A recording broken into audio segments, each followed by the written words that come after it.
Okay, so I will talk about Liouville and Weinstein manifolds and sectors and their invariants. Actually, their invariance is like there are many invariants of them, but I will mostly focus on graph square category. Okay, and so the plan is first to define and say some properties of Liouville, Weinstein manifolds and sectors. Bigger. Okay. Is this good? The Weinstein is good. The first Weinstein is good. Yeah. Okay. Second Weinstein is also good. But you need to remind me probably periodically. So yeah, I will talk about this class of symplectic manifolds first. The second part, I will talk about graph square categories. Maybe some more things, but I don't know. It depends on time.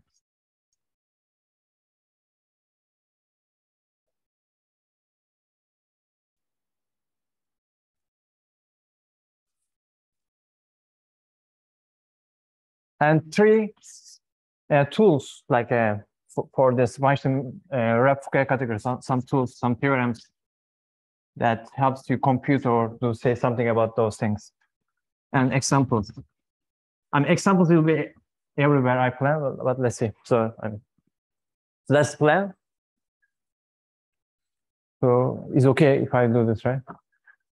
So I think it might be better if you don't do it, or I can. So be careful; it shouldn't hit sometimes it hits the top. This is good, right? Okay. So first part, I will give some definitions.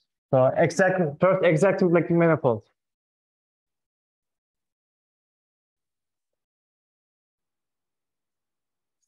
And maybe it's known to some people, but I will be safe and give definitions.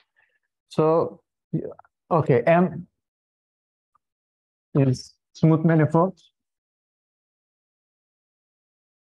And necessarily even dimensional. Actually, it's not part of definition, but it will necessarily be that. And there are two form on M, which is non-degenerate, closed, two forms on M. So this two is a symplectic manifold. Give it a symplectic manifold. And furthermore, you ask this omega to be exact. Okay, so plus this is exact, which means there is a one form I call theta, and that's part of the data. So actually, the symplectic manifold like this. This is the so some properties. This needs to be non-compact. One can show all exact symplectic manifolds are non-compact. And second, you can define a vector field corresponding to this one form. So let's call this name of this is Liouville form. Okay, so Liouville one form. And there is this vector field X. This is a vector field. And which we call Liouville vector field. Okay. The Liouville vector field. And this is Liouville one form. And there is this equation. Omega X is theta. So with this equation, from theta I can get X, or from X I can get theta, because this is non-degenerate. There's a unique solution. Why? Because we mostly will work with actually X instead. X is. You can just draw X, and that will give you this exact structure, assuming it satisfies the conditions. Okay. So what else? So I will go to examples, but I want to first also say what Liouville manifold is. Okay, so Liouville manifold.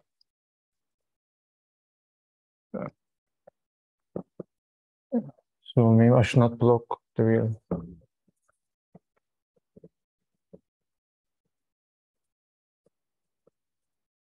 Okay. So it's like exact symplectic manifold. And even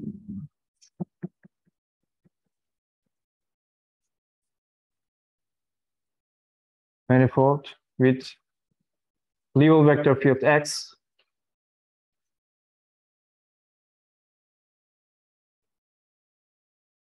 Okay. 1 second.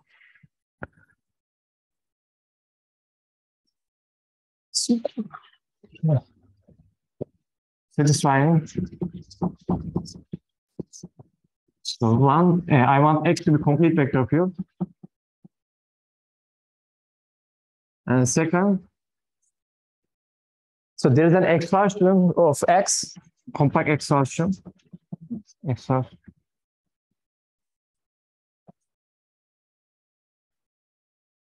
Of M, sorry. So M1.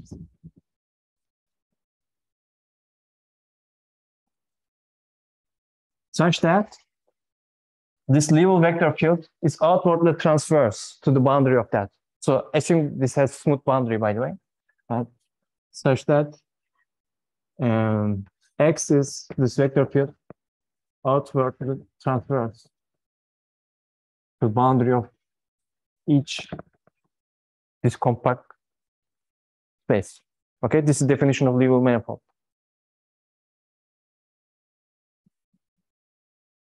And okay, what else? I want to say something about this vector field. It's symplectically expanding, okay? Which means one property of this is if you look at the flow, this is the flow of the level vector field. If we apply to omega, it will give you this, okay? Similar theta. Okay, this symplectically, so the vector field is expanding, okay? Second, if it's level manifold, this thing is a contact manifold. What is contact manifold? I won't define it because maybe I won't even use it. So what is one odd dimensional counterpart of symplectic manifold? Maybe I will say something about this, but it's some important thing. So it's a contact manifold. Something important is there's a Reed vector field on it. So maybe I should say this. So this is contact manifold.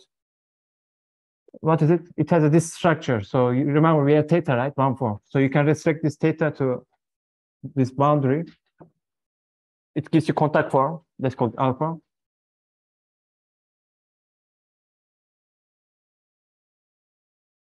So think like a smooth manifold with some this kind of form. Take this definition then. Then you can define a vector field called Reed vector field with this property. So define unique R vector field such that this is 0 and this is 1. Okay. For now, maybe. So I'm just defining some structures on it. Later I will use them. Okay. Is the inclusion of MIs proper? I mean, they are proper subsets of each other. No, it's just compact subset. I mean, if it satisfies this condition, that's all. And do you require them to be countably many? I require them countably many, but I mean, that's one definition. I don't know if you have an uncountably many version, which is equivalent, but what is T there then? T to the power of T? This T is a time of this flow. So I have a vector field. So this T is not that thing. Okay. So this T is I have a vector field. I have a maybe a picture. A picture of which one? Of a legal manifold. Oh yeah. So maybe example is coming. So okay, now maybe it's time, right? I will say more things, but before losing definition, so let's give pictures. So one example is cotangent bundles. So where n is compact. Okay. So this is one example. One is like all of them are Liouville. Okay. So how? And for simplicity, I will just focus on, let's say, S1. Okay. So let's draw that picture.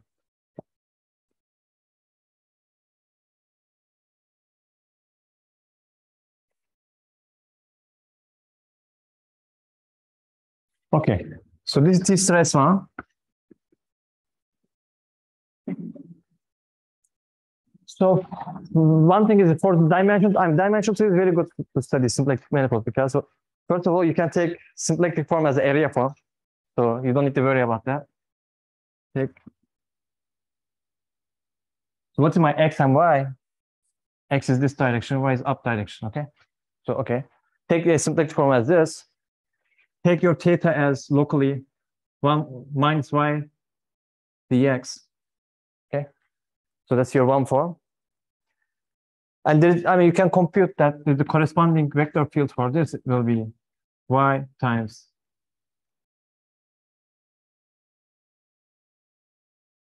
let's draw it. So let's draw it different color. Let's draw it with blue. Which means it is actually zero in the zero, what you call? Zero section. It's zero. So that it grows. Or it grows downward.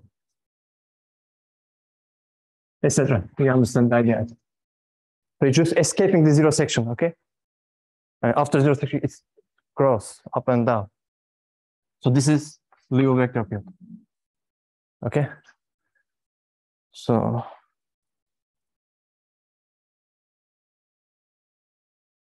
okay, maybe is it clear? So this is like a working definition, you know? One thing to say to connect, like these kind of symplectic structures will arise in the complement of the divisor of a log-Calabi variety. That's an open thing, so it can admit this kind of structure. And sometimes the symplectic forms that you consider are of this nature, and then they're easier to work with, and you might want to understand their symplectic invariants, maybe using mirror symmetry, maybe without using mirror symmetry. Okay, so these are some nice examples of symplectic manifolds, and they will arise sometimes by equipping the interiors or complements of the divisors of log-Calabi varieties with some natural symplectic structure. But we use in this case only n minus 1. It's not the full filtration. You mean this filtration? So yeah, so right now, about like the detail, let's maybe. So I will say something about this. So I didn't use this filtration yet. So okay, so why this is a Liouville manifold, you say? Then you need to check, you need to choose growing cylinders. Okay, choose growing cylinders. M1, M2, M3, M4. And you will see this is always, this vector field always outwardly transfers the boundary, right? So therefore it's Liouville. So now I will talk about finite type Liouville. So right now this goes forever. Okay, so it's not like I cut it somewhere. Okay, this is like a infinite cylinder. Okay. So let me tell you then. But ask your question. Sorry, but yeah, that's so my question was to be use somehow like M1, M2, M3, or we are interested only on. So that's not like an extra data. That's a condition. So if you can find such thing, you are fine. Okay, that's not like extra data. So but now you will see something. Okay, so I will talk about finite type. So first I will talk about skeleton. Let's keep that picture. So I will use that.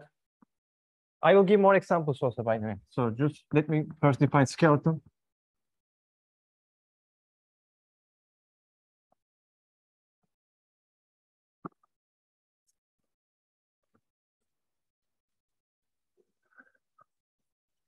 So skeleton, oops, this color is not good for it.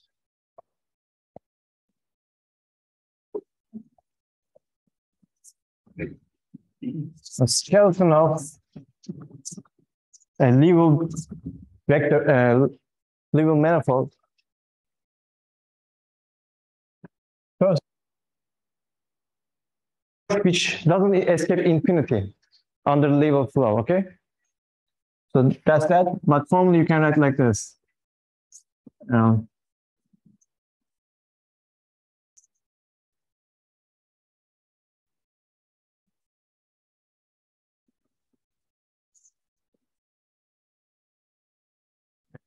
So for each this compact set, you contract it using this flow. That's a union of them. So but instead of just think like a set of points on M, which that doesn't escape the flow. So for the potential model, it's the Yeah, so great. Under level flow.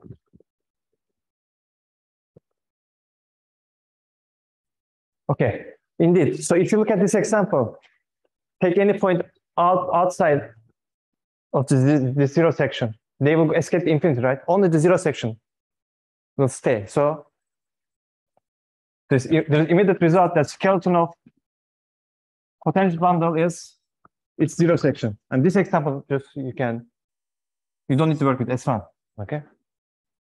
So we have this result. Okay, are we fine with skeleton? Skeleton is important. Idea is this, so to study level, not just level, but Weinstein later, I will give one more condition to this. But idea is you study this manifold using the skeleton. So this is one good idea, okay, to attack this family. So understanding skeleton is important, but how skeleton recovers that? I will say some words on this. So maybe just one more definition before I pass to something. Finite type. Finite type level manifolds are where skeleton is compact.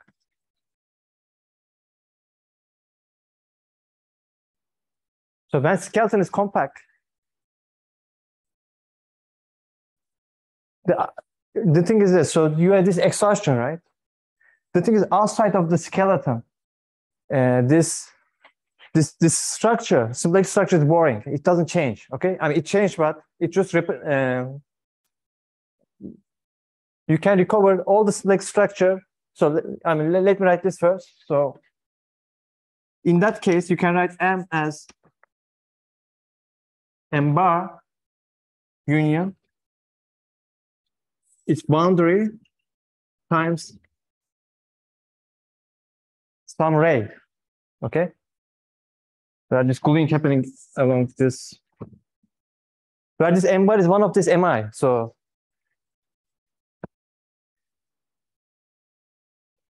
which contains skeleton. Again, near skeleton something interesting happening, but after you take a compact pieces which contain skeleton, after that it's just repetition. That means, I mean, you can restrict the one form here and do symplectization of this, and you can recover the symplectic form on this part. That tells you that this M bar is like compacting, right? Compact with boundary. So in this example, this goes like forever, like this. But M bar is this picture that you think here. M bar is this one. Think with boundary, okay? So basically, this is called cylindrical end. Basically, you can cut, if this is finite type, you can cut cylindrical end of a level manifold and work with this compact part, remaining compact part, which is called level domain, okay?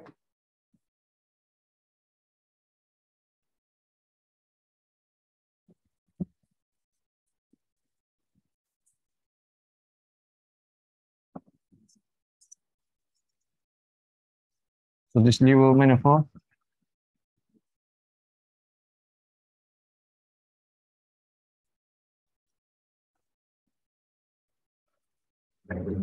Okay, so I should speed up. I give examples, okay? Maybe. Speeding up is not a super good idea if it is lecture. So manifold. It's a pair of any surface actually, any puncture surface can be. What's the precise level of this sentence? I don't know, but any puncture surface can be seen as a Liouville manifold. So, for example, pair of pens, upside down, you know. Then, I mean, the two form is just the area form. Then I will give this vector field. So basically, from now on, I'm just drawing the Liouville domain. Okay. So there's this. I mean, anyway, the colors. Never mind. This is X. Liouville vector field escaping, and there's this region which is skeleton. So let me draw this with different color.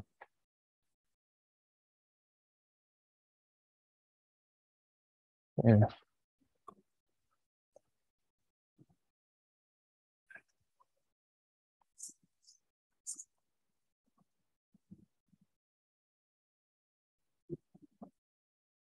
You see, or is clear the skeleton? It's like they said like a tongue, you know, like a pants. This tongue, but upside down.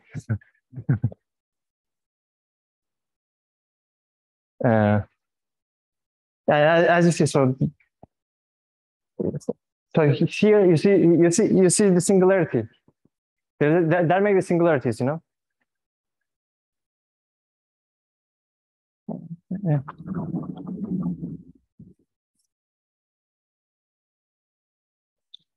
Yeah, that happened. Sorry. Did I take it? It's okay. It's okay. Sorry.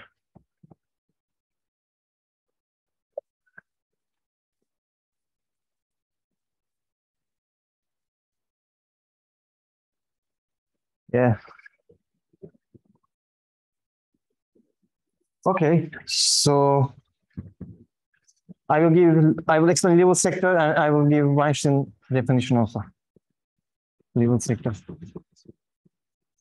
So I won't be that precise. Liouville sector is like a Liouville manifold with boundary, kind of. Okay, so it's like a Liouville manifold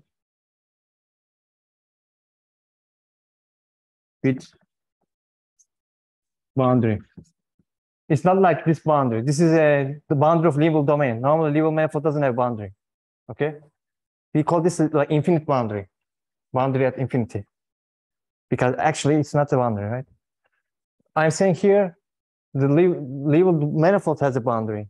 Okay, but then you need to control behavior near this. So you ask such that, let's say, you ask X to be such that X is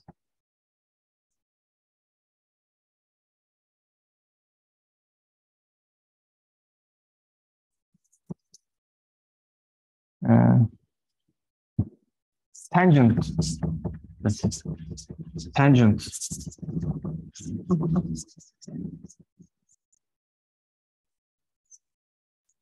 Okay.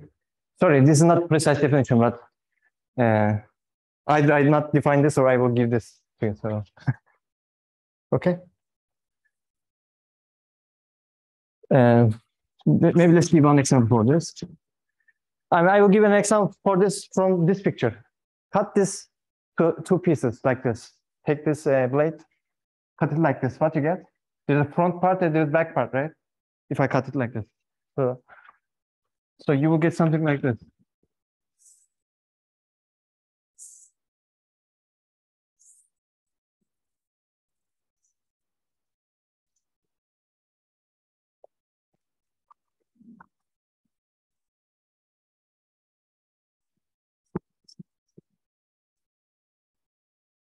So see, the vector field is along the boundary.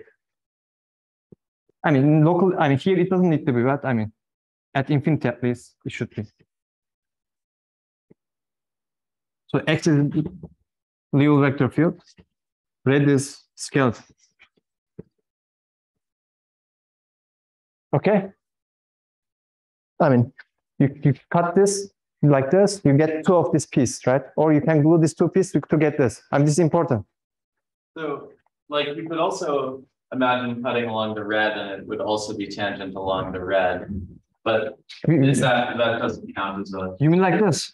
Yeah, like you could take one of the legs and dance and cut at the red. And the vector field would still be tangent, right? Cutting like this, you say, right? Yeah. It won't be tangent. I mean, definitely it won't. It's not a level vector field, right? I mean, you're like cutting like that. Interesting, right? You left out part of the definition of vehicles. Yeah. I mean, at the end, it shouldn't. It's not that something you want. I mean, basically, you should cut skeleton perpendicularly. I can also say like this: cut skeleton perpendicularly. Look at the skeleton. First, cut that, and first cut skeleton. Then just carry this rest of the piece accordingly. Okay. Make sense? Like I cut skeleton not along the singularity, maybe. So cut into the smooth part. Okay. Can you just for me say again what is the M dash on the example is the tangent to S1? You mean M dash? You mean this dash? Yeah, on that picture. This picture. Yeah. This picture is M had bar, M bar already. Because why? What you see is something compact, right? Imagine it goes forever. That is M. M is not. I cannot draw M here because it's a non-compact. It goes forever. So I didn't draw the cylindrical part. So actual M is like infinite height. Okay, it has infinite height. This one, which I cut some piece of it, is M bar actually. Okay, makes sense. You just cut the ends of it. So it's like cylindrical. Infinite cylinder is M. Actual cylinder, which has finite height, is M bar. So therefore, this is compact. That's not compact, right? Yeah. Wherever, right? Okay, so let me just give a definition of Weinstein and go to floor theory, okay? Maybe I don't want to erase this part because for time reasons. Let's continue.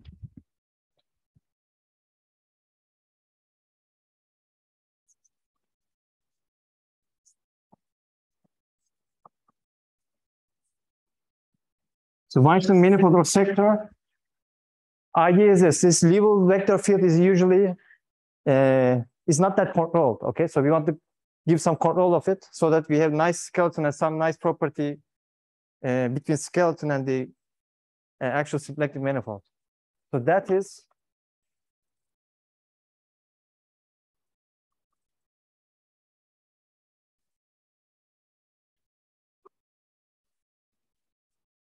yes. So it's level plus, actually I can start the exact symplectic manifold, but anyway, so level plus, there exists some function on M, exhausting Morse function. This means bound below M proper Morse. I mean, there are so many variations of this. Morse or Morse what you can take function such that this is like gradient like for X. So maybe let's say this is, I'm sorry, X is gradient like, not gradient, but gradient like for it. That means this is equation holds for some delta.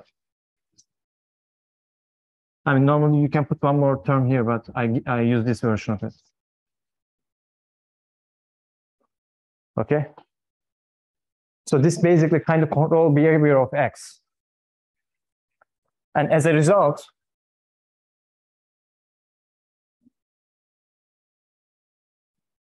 the skeleton becomes an isotropic subset of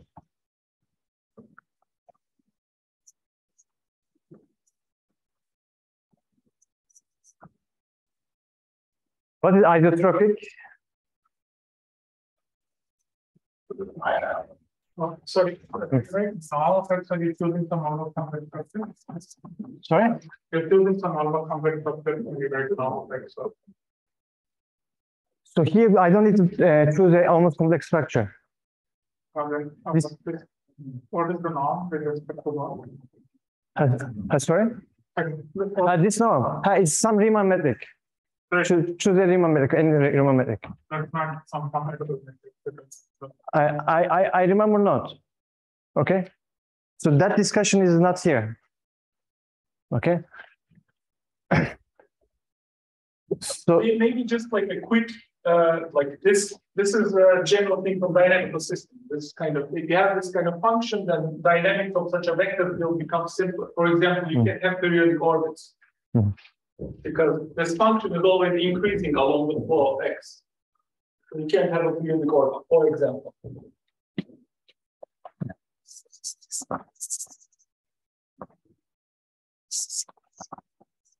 So let me say something about now some particle subsets of n, and then define a replica category, and then finish. How much time I left? Not much, but actually, it's not 50, right? It's 1 hour talk. Okay, I have some time. So a subset is like isotropic if the symplectic form vanishes on it. Okay. And it's furthermore, it's dimension n.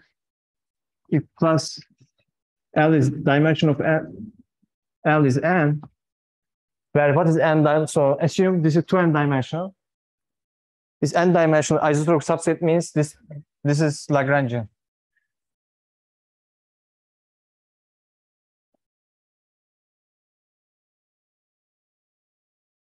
Okay, so Lagrangians are submanifolds of your n, your Liouville manifold or exact symplectic manifold, doesn't matter.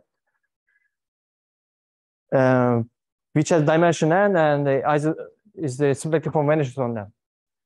But in exact setting, we care about exact Lagrangians. Okay, that's natural family, so we care exact Lagrangians, which are one form on L is not vanishing, but it's like exact. So this is exact. So which means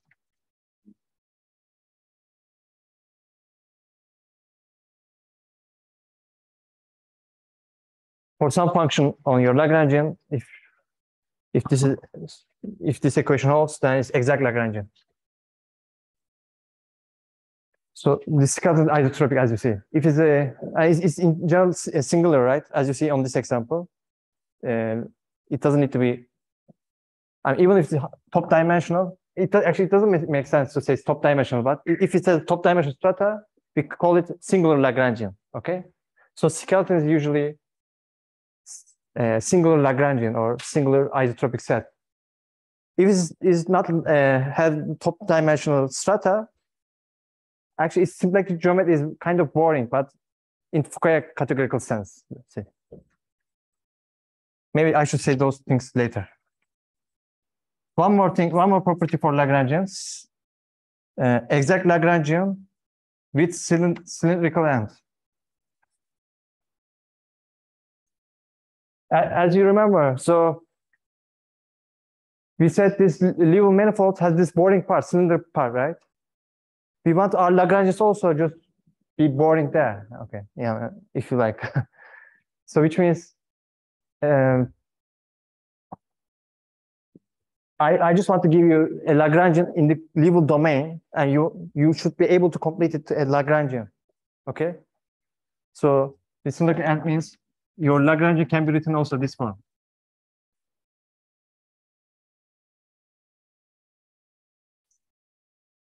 Okay, where L bar is in N bar.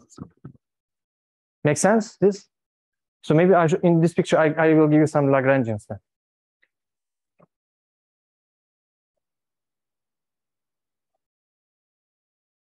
I mean, there's a very classical Lagrangian, which is zero section, is a Lagrangian. Okay. And cotangent fiber is a Lagrangian, non-compact Lagrangian. So I give you two Lagrangians there. Okay.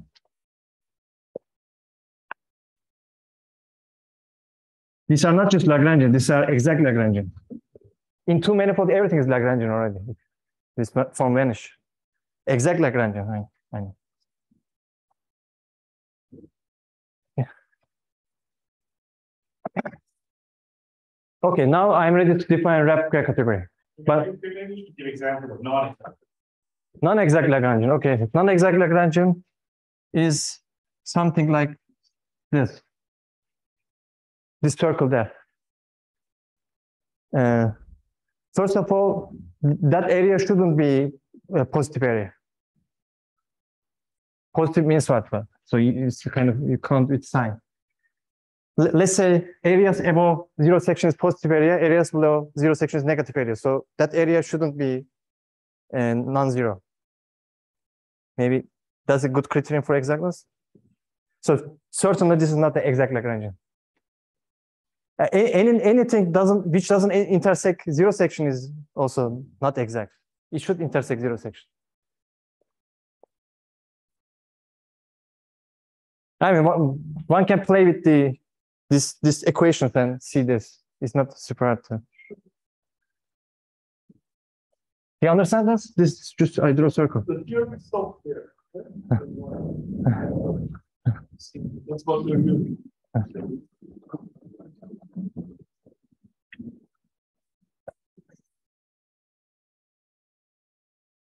Okay, so maybe now is a good place to stop. First of all, if you have question, so what we have so far, maybe let's recap. We have just this definition of Levin manifold actually. So just this picture, keep in mind this one. There was a picture here, which is double this pair of pens.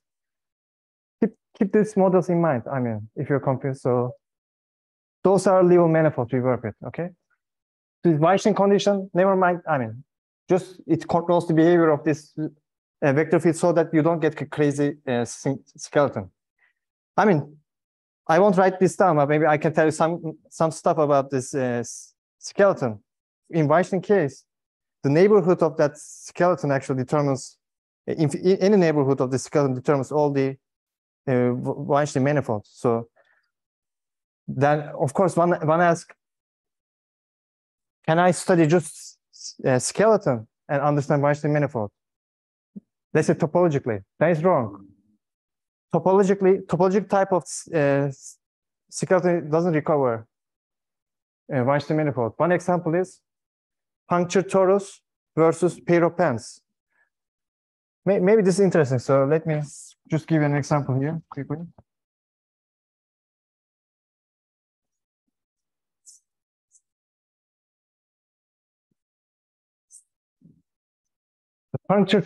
The pair of pens, punctured torus. Okay, so what are the skeleton? Assuming some little, I need to give you some.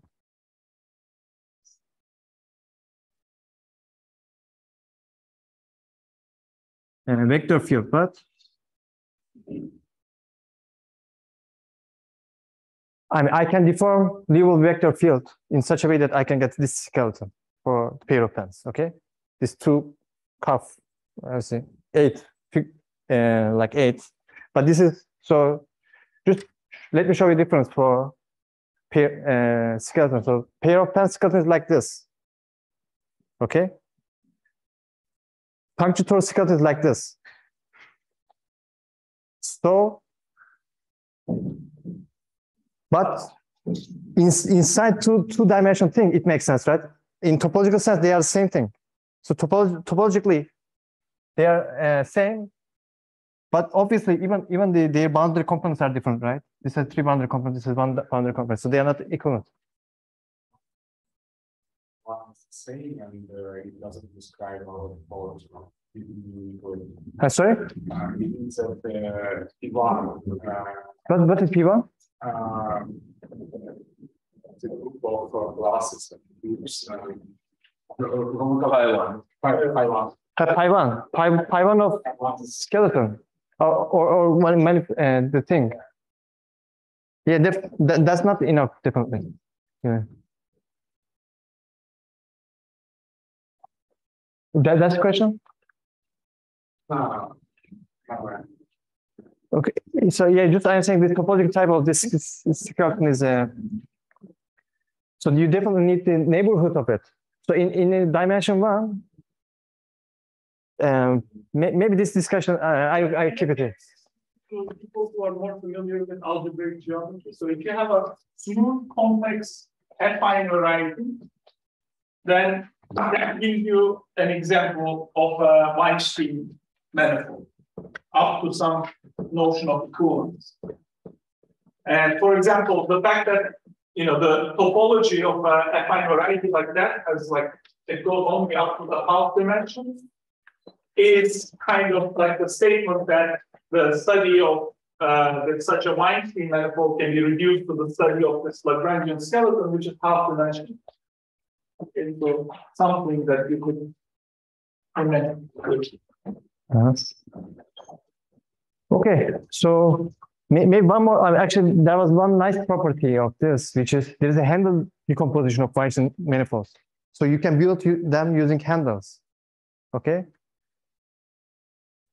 Sorry, I'm just keep remembering some important stuff. One more thing is any Stein manifold is a Weinstein manifold, can be a Weinstein manifold or vice versa. What is Stein manifold? Maybe later, if you ask me, I can explain. But for now, I mean, smooth affine varieties are also Weinstein manifolds. That's important. Maybe that's relevant for this thing. So smooth affine varieties are Weinstein manifold, or can be made with Weinstein manifold using their structure that I meant. This Lagrangian existence is not part of the definition of Weinstein. You mean the existence of this Lagrangian is not? No, actually, there is some manifolds which doesn't have a Lagrangian, compact embedded Lagrangian inside. Even. Okay. Yeah. So why did you tell us this part? This part was not relevant for this. It follows. If it's Weinstein, then it follows that the skeleton is isotropic. But this can be singular. No, that's just the definition. Oh, the definition of a class of Lagrangian. Yeah, this is a new part where I explain some important submanifolds of Weinstein manifold, which is very useful to study if you want to study Weinstein manifold. Okay, so I will denote it like this. I mean, Mark Gross said something about this, but actually not rap version. So objects are those Lagrangians, exact Lagrangians with cylindrical ends.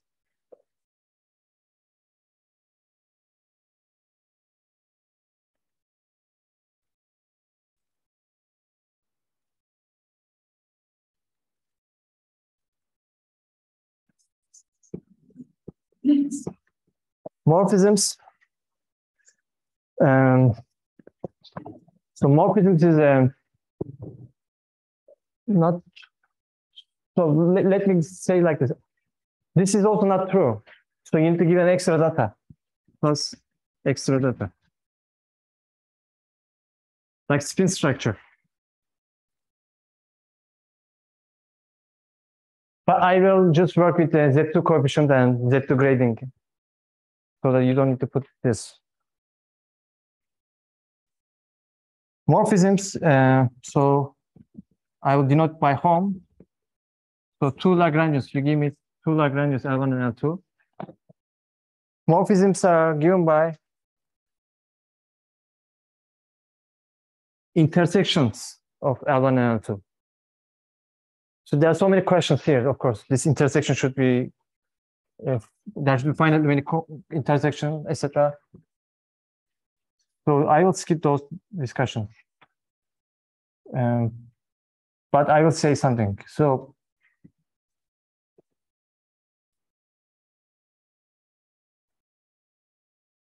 K is your coefficient ring. Okay?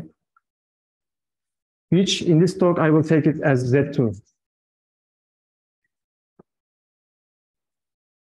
But I will write K. So basically morphisms are generated by the intersections of L1 and L2. But this definition is not correct because L1 and L2 maybe intersect infinitely many points, right? So you kind of perturb L1. Maybe I should draw it properly.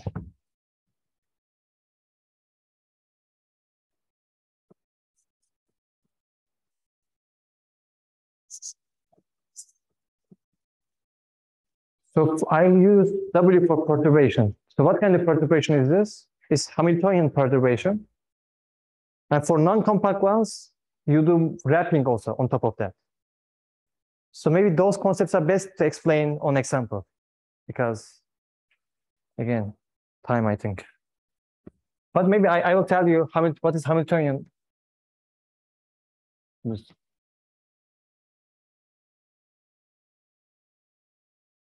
Deformation is correct word? I forgot the.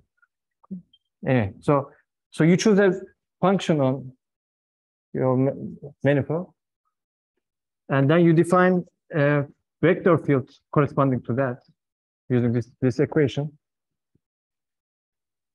this XH, Hamiltonian vector field. And using this vector field, you move your Lagrangian. Okay? So that's how you perturb your Lagrangian. So if two Lagrangians intersect non-transversely, you just use this to make them transverse. There are so many details, so you should use time-dependent version, etc. But I skipped those things. And final part of it. So far, is it good? Actually, idea is this. We are studying intersections of, we are kind of, this is, I mean, square category is some machine or some collection of data of Lagrangians and their intersections. So it is something about this. So it's like huge thing.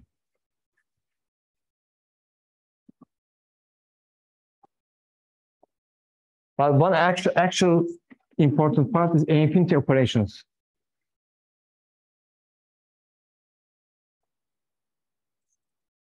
So infinity operations are so it takes an input and gives you one output. Okay, so what inputs it takes?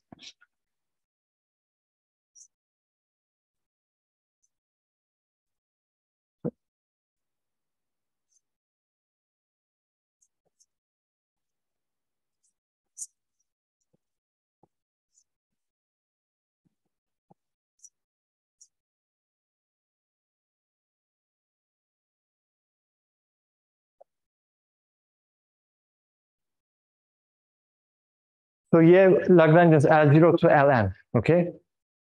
So you take one intersection from L0, L1, L1, L2, L3, L4, up to here. And you apply this infinite operation. So infinite operations are mu n for n is greater than or equal to 1. So it's a collection of operations, okay? On the morphisms. So it takes an input and gives you one output. Okay, and how? What does it do? It counts holomorphic disks. Okay, so I will show it.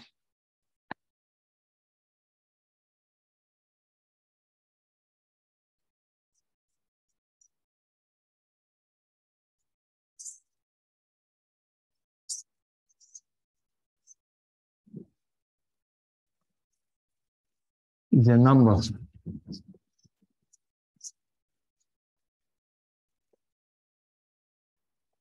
So let's say you have intersection P1, P2, and Pn.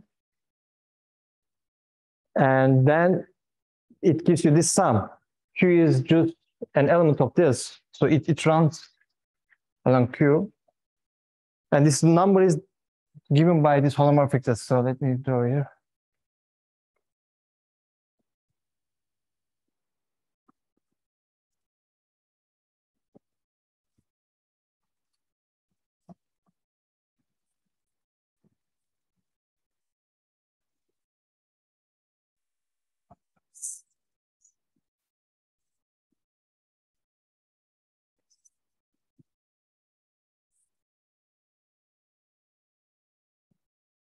So assume we have this n plus 1 many Lagrangians, okay?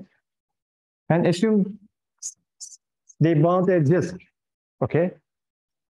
And let's say this intersection is a morphism, right? Intersection between Lagrangians is a morphism. So let's call this P1. This is P2 and P3, etc. This last intersection we call Q. So this is output. This last intersection is output. And then mu n of Pn dot P1 gives you equal to number of such disks, number of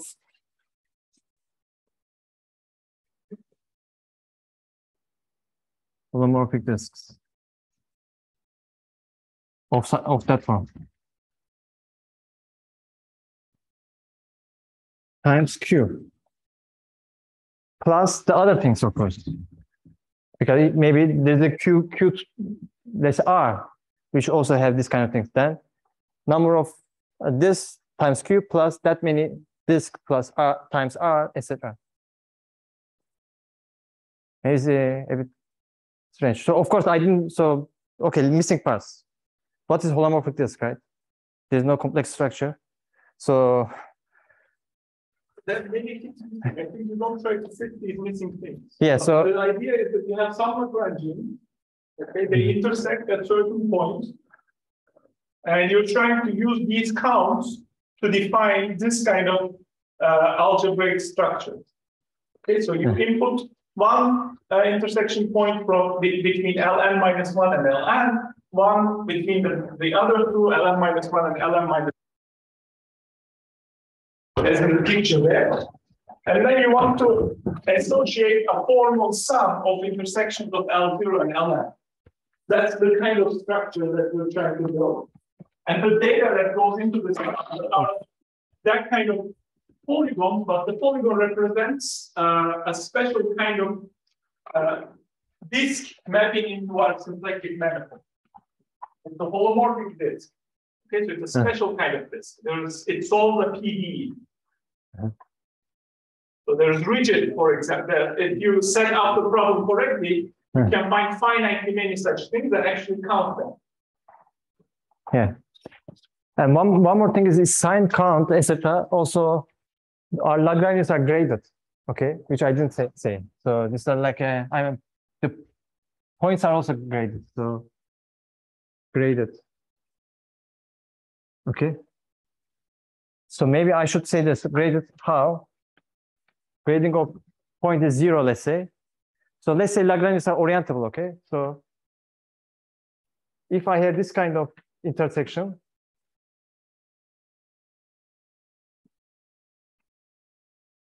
it's like a not the right-hand rule, left-hand rule, that's 0. Of course, it all depends on convention, okay? So if you, maybe some of you won't agree.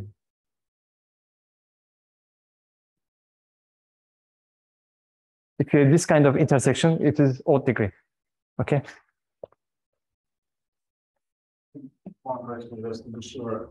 The sum in morphisms, is it taken over all possible wrapping or all possible wrapping? Wrapping? Yeah, usually still one. Yeah, so wrapping, I didn't explain wrapping. So now it's coming. So this is the final picture. Maybe explain, answer your question for this set one, okay? Well, I have less than 5 minutes for this. Anyway, discussions time I can explain, but online participant, I don't know. So let me give you very quickly easier example first, so let's just choose the zero section, okay? And I want to compute this.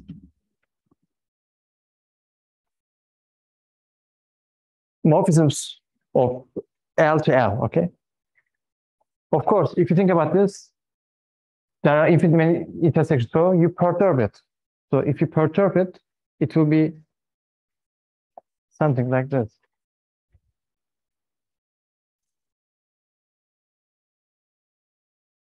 So I will call the perturbation WL, okay? So how many intersections you have? 1. So let's give some orientation also. Okay, oriented like this. 1 and 2. So let's call it P and Q. So this is generated by 2 elements. Okay.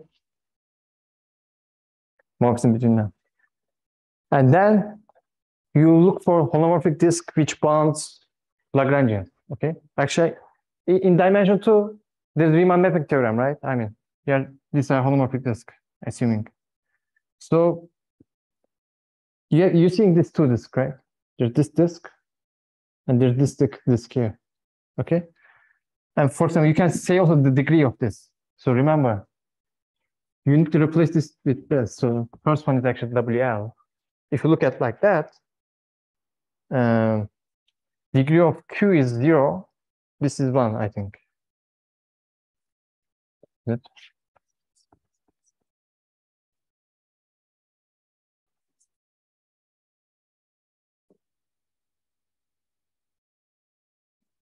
And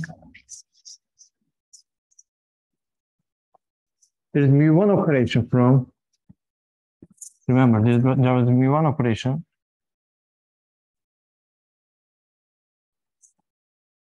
from this.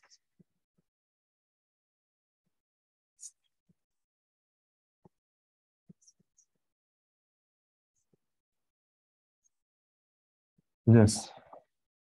Okay, there's mu2, mu3 also, but actually there's no, that. I mean, you need to check this actually, but let's just put the mu1 for now. And actually you can see if you take Q here, Q goes to, there are 2 disks with the boundary Q and P and L0 and L1. With that, this picture is very rigid actually. The order is also important, okay? With that order, P doesn't go to Q, but Q goes to P, okay? If you really fit this picture. And if you see the two disks of this form, therefore Q goes to how many holomorphic disks? We have that form? 2 times P. So we have this holomorphic disk.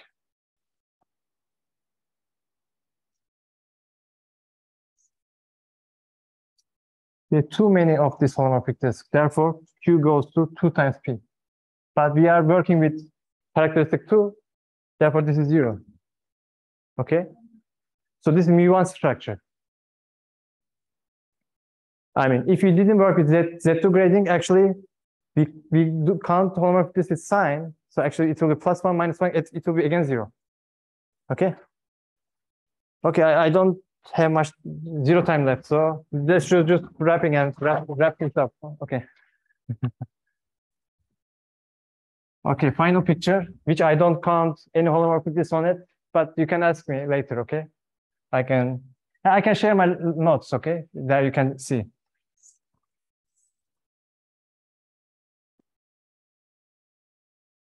What if I take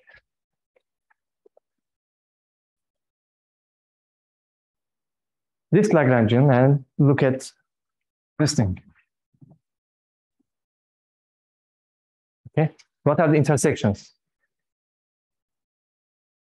So this time, you again start with Hamiltonian, but your Hamiltonian should, along the boundary, its flow should be along the Reap flow. Okay, so remember I give you some Reap flow, right? So there is a Reap flow actually in this direction here, and there's a Reap flow in that direction here.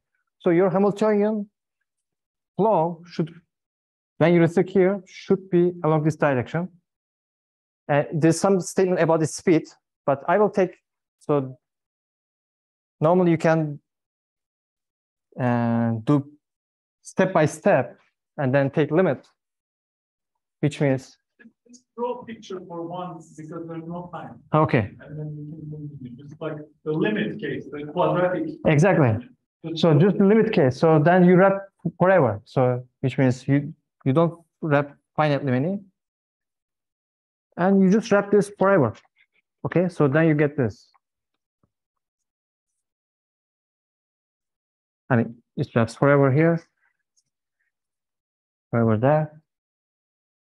Okay. creates infinitely many intersection points. So it creates infinitely many intersection points here. So this is actually given by the intersection point can be labeled by integers, if you like.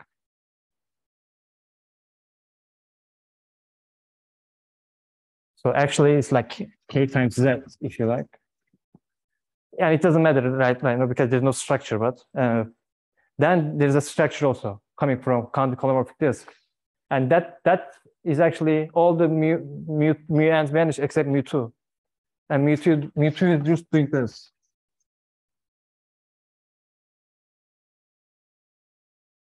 And all the other mu vanish.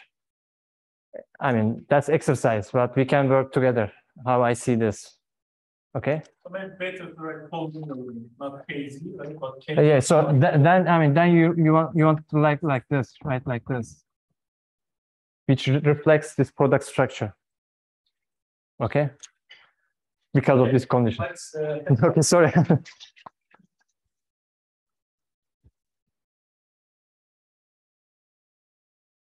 Okay, maybe one question. Okay, it's going to be right like this. I mean, this example I get it. I mean, sorry? I mean, okay, this example I get it why you write it like this, but I mean, it's just the only example you can do, right? What, like what? Like why you write this, the opening, this ring there? You mean this one? Yeah. Okay, that's coming. So I didn't say some stuff. So there's infinite operations, right? Mu1, mu2, mu3, I said that. Mu1 is like a differential, if you think, okay? And mu2 is like a product. So I am saying this intersection has this property. So actually, instead of writing x to the x sub I, it's like x to the power I, if you think about that. Why? Because x to the power I times x to the power j is x to I plus j. So I mean, these intersections are generated by x and x inverse. I mean, for example, I'm just saying this intersection, I call it 1, this x square. Why? Mu2 of this x twice gives you x square. So this mu operations on your replica category, and these two intersections generate all the other intersections. But why this mu2? I mean, I can apply mu2 to this x. I mean, you have to compute these products. No, it's not always such a nice limit. It's only very rare that it's something like this. It's not even an algebra generally. It's an infinity algebra. But in this case, it happens to be very nice. It's an important computation. But even this is not trivial, and you will need to do something to really be able to say this precisely. I mean, normally mu2, mu3, and mu4 even they don't vanish. So it doesn't. I mean, this is just this kind of things you can say when mu3 and mu4 vanish, and then you can say, okay, this has differential and product structure. That's it, and then you can describe like this. But normally, normally it's that kind of very complicated thing. Okay, yeah. Okay, sorry. The question. Let's continue after thanking our speaker again.